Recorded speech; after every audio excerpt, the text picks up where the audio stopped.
Elayne, is so insecure in herself and in her abilities as a queen that she so overreacts to Perrin and Fael coming completely peacefully. Mordeth was instrumental. Actually sort of right. Like they go back from the Age of Legends to beyond a feudal system. There's more literacy and it seems like a much more idealized society. Like the way people be like, oh, I would have loved to live in the 1700s. Well, then it really actually will mimic the books because there are certain parts in the books that just go drawn on and on and on. The most obvious and glaring one that makes me the most mad is Perrin and Fael, or Fael, however you want to pronounce the name, guys. Their departure from each other, and it takes basically a book and a half for Perrin to finally get her back. And in that time, you're just like, why couldn't you have done this in less than a book? This is unnecessary. As I said, it just is like chewing gum once the flavor has died. Yeah. Readers affectionately call that parts of the book the slog. And, unfair or not, there are a lot of amazing things that happen in those books. A ton of character development happens, and a ton of just making plans and moody bitching. Yes, there's a lot of that. But, dude, the payoff at the end of Winter's Heart, where Rand does a thing that that's a big spoiler. I don't know. Nah. Just Rand does a thing. What, you mean cleanse the source? Yeah, right, spoiler. Well, yeah, I'm not gonna beat around the bush. I mean, everyone. I mean, like, if you've gotten this, I mean, we've already talked about Fael and Perrin getting split up, and you're just gonna it is the payoff is huge. It's an absolutely great. It's a really cool moment to watch. It's even cooler when you go into the lore and you open up the companion and you realize, that Shadar Logoth is the resident off of the evil, and that those two basically annihilate each other when they're getting funneled together. But that's, absolutely dope shit. Yeah. So Mordeth was instrumental. Actually sort of right. In the most fucked up way that you needed to be as evil as the Shadow to defeat it. He just didn't realize that he was talking about a future time and date. I think this is one of those examples of the wheel wills as the wheel weaves as a wheel wills. Excuse me, the wheel weaves as a wheel wills. Yeah.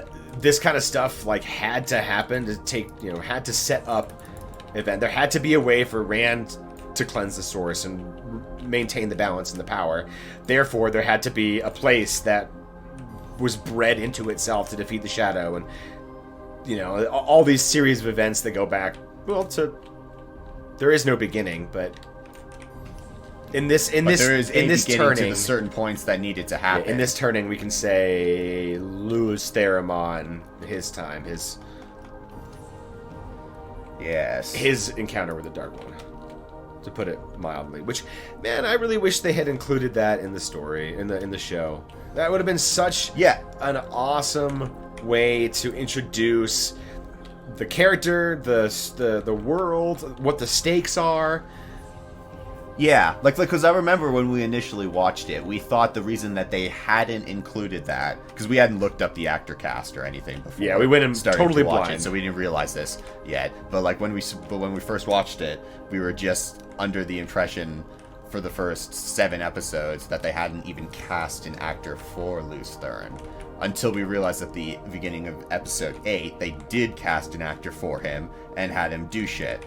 So we were left absolutely perplexed why the prologue in Eye of the World was not done with Luz Theron walking through his palace, calling for Ileana, and Ishamael appearing in front of him, taunting him, giving him a little dose of, the dark healing. He realizes what he does. He flees to Dragon Mount. Or he flees to where Dragon Mount will be. And then draws on the power so much that he kills himself creating Dragon Mount, and then Ishamael appears on what will be then Tar Valon, basically, and says, "You can't escape me." Yeah, they should. Look, why? It's one of the. It's an absolute that. that opening... It introduces the voice that you need to hear later, and the person attached to that voice. It attaches a face to the name that he constantly moans. It attaches the madness into... You already see what the madness can do, what the taint has wrought. It covers... It does so many things at once. I just don't understand why you wouldn't have that in there. Yeah, I know it's like it's bitching about spilled milk. It's already happened. Season 1 abomination that I think it was has been wrought. But there's one cool thing about that scene that many people might have missed. That when you look because the argument between Luz Thurin and the Tarmillan happens in what we assume is his house because it looks like a nursery, and his child is there, and at the end he kind of pats her on the belly and says I do this for you or something like that. And then he goes out to the camera pans out to the balcony and shows you the city that he lives in. Now, if you notice at the very beginning of the first episode, when Moraine says we go to the Two Rivers, there's rumors of Fort Taviran there. As the camera pans upwards and you see that really trippy valley covered in trees, you realize that it's the same shot that you see Luz balcony overlook just 3,000 years later, and mostly broken with a boatload of vegetation. Oh, so they actually show that he was in Manetheren, essentially? Basically, that's where he lives, yeah. Interesting. According to the TV lore. I'm okay with that. That was definitely not really addressed in the book as far as I remember, but there's so much importance placed on people, place kind of things, blood running through generations in an area like the Two Rivers. So why not have LTT there as well? Yeah, you can totally do it. I mean, I always assumed just from the book stance that most likely wherever Luz Thurin was born was destroyed during the War of Power or in the breaking of the world. Because I assumed that because you have to think about, they go back from the Age of Legends to beyond a feudal system for a long time, and when Rand gets spun out and the story starts, they're basically in medieval Europe.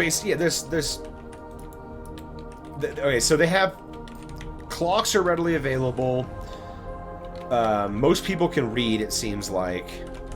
So it's not like Dark Ages status. So it's not quite terrible, It's not as bad as it was probably. But as a society's organization. There's more literacy, and it seems like a much more idealized society. Like the way people be like, oh, I would have loved to live in the 1700s. Those people who say that type of shit. I legit would have loved to have lived in the Two Rivers, though. It sounds pretty freaking idyllic. It's the Shire of the first book, almost. It's that analog. It's totally isolated and peaceful and essentially untouched and unconcerned by current events happening in the world around them. Yeah, that's exactly what it is. But the Shire is, I would say... bollocks. That's a bad gun. But the Shire is only untouched by the movings of the world because of the Rangers. Who have especially been protecting them, Lord of the Rings. Yeah, the Two Rivers is just isolated because the world is sort of I'm going to say the world kind of shrank a little bit.